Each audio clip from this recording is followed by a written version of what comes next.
Jesus is crowned with thorns. Third sorrowful mystery. After the scourging, my son was led to the praetorium, where the soldiers wanted to further amuse themselves.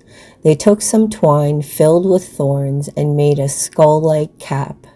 They placed the cap on the head of Jesus and pressed, causing the thorns to penetrate his scalp until he began to bleed.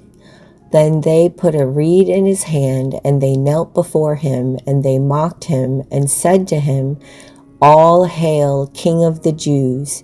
And they spit in his face. They hit his head with the reed. They slapped his face and plucked his beard. Jesus continued to say nothing. He received it all.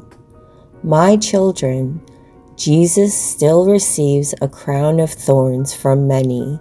It is normal for Jesus to be mocked by his enemies, but it is more painful when Jesus is mocked by his own people.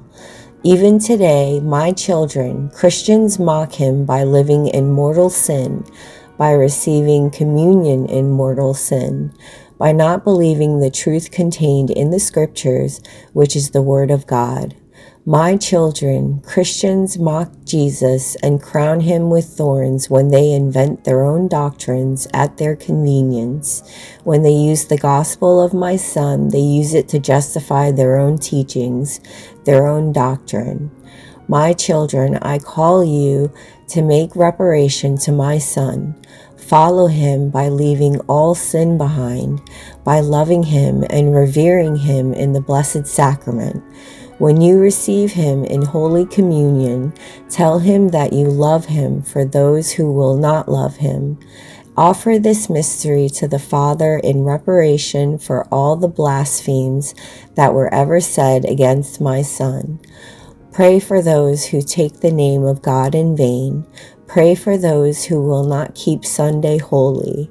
Promise the Father that you will keep Sunday holy by going to Mass and receiving Holy Communion and avoiding all unnecessary work in order to give yourself to prayer and doing the will of God.